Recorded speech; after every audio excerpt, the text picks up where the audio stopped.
Today we are going to be talking about different types of planners that you can use for scheduling and time management in middle school, high school, and beyond. The first type of planner we're talking about is a to-do list planner. This planner includes different lists for different days in a week where you can write down things that you need to do every day, such as homework assignments, after-school activities, chores, and jobs, such as working at a grocery store or walking your neighbor's dog. It can also include things that you have to do every day, like feeding your pet bird.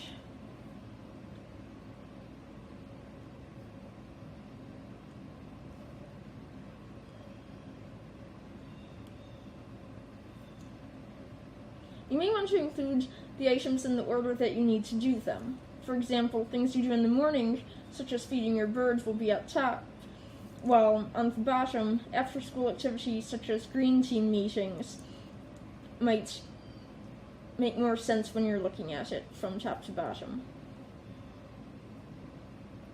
As always, you should repeat items that you need to do every day and put them in the same place each time so that they're easier to check off.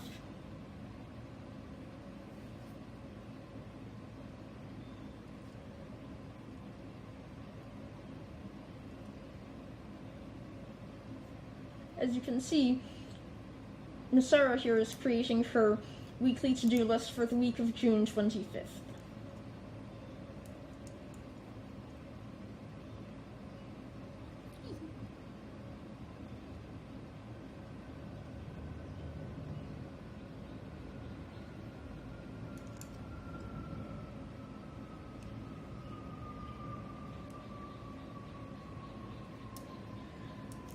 There are also items you may want to do only once a week, so you'll need to remember to put them on different weekly to-do list layouts. Nasara wants to clean her room on Friday, and if she plans on doing this every Friday, she should get her other pages prepared and write clean room on every Friday so she remembers to do it.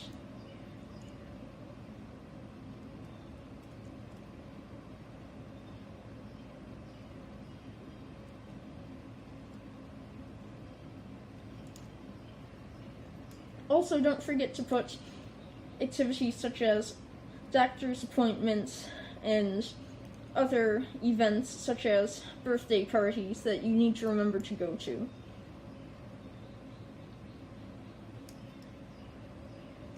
Adding a time can help so you know when to arrive.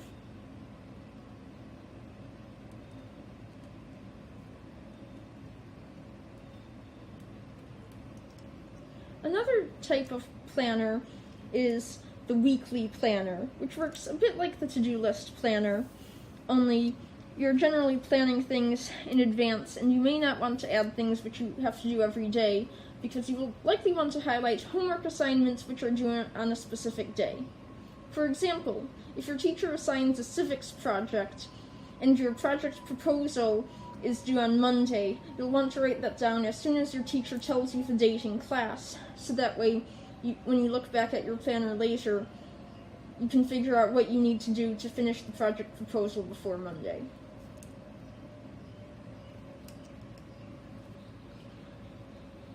Some planners also include different sections, such as a notes section at the bottom, or little calendars on the top.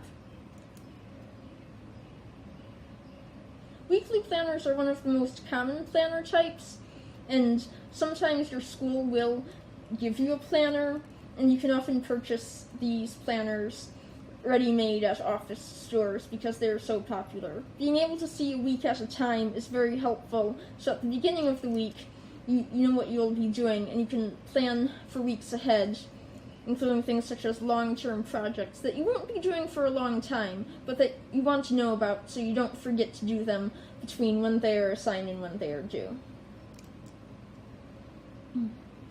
Then there's also a monthly view, which is a special planner layout which often comes within a weekly planner, although you can get them on their own. A monthly planner is used mainly for planning large events, which are not small homework assignments or things you need to do every day.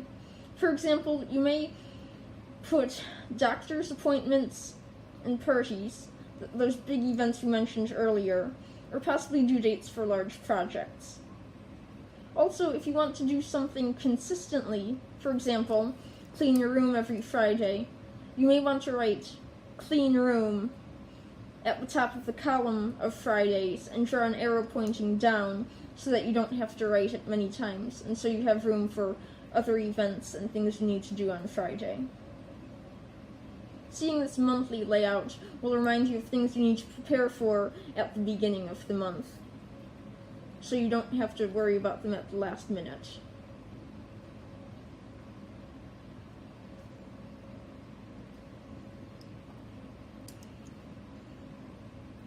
Weekly activities can also include after-school clubs, sports practice, and music lessons. So, yet another type of planner is the undated planner.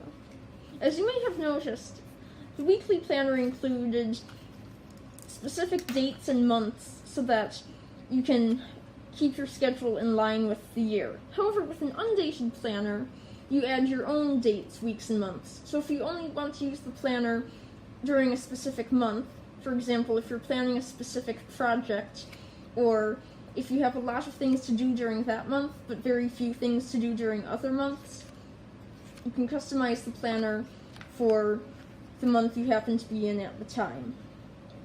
They often give you things you can circle, such as months on the top, or boxes where you can write the dates of the month, because every month looks a little bit different.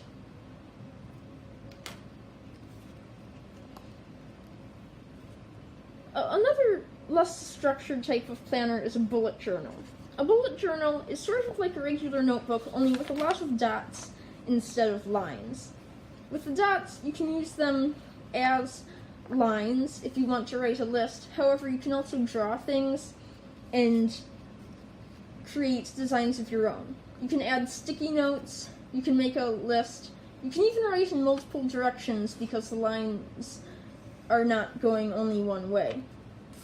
And you can make grids. For example, if you want to remind yourself to do certain things every day, such as feeding your bird, then you can check boxes across the week. Also, if there's something which you only need to do once a week, you can color in the other boxes and leave one open so you can check that item as soon as you've done it. These types of grids can also be used for recurring homework assignments, such as current events, or perhaps practicing a musical instrument or a sport.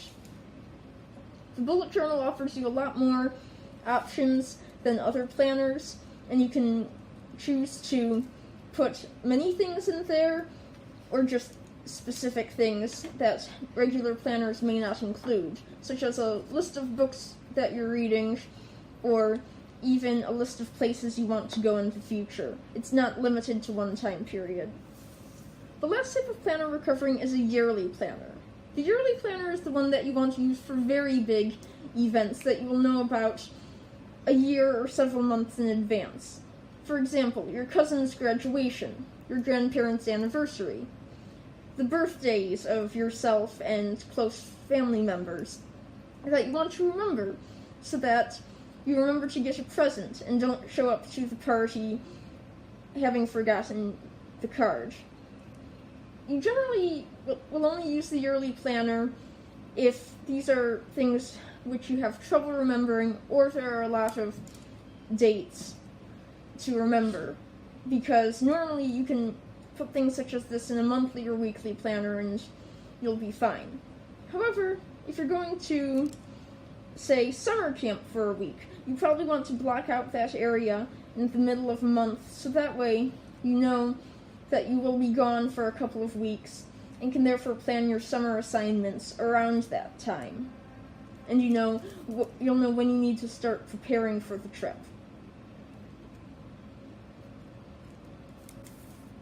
As you can see here, Nasara has blocked out summer camp, Jesse's birthday, a trip to Kenya, a graduation, as well as a time for deep house cleaning, which is another thing you may want to block out if you enjoy doing things like that at the beginning of a month, or even in a pattern such as once every 2 months. We hope this video has helped you figure out what type of planner might be right for you.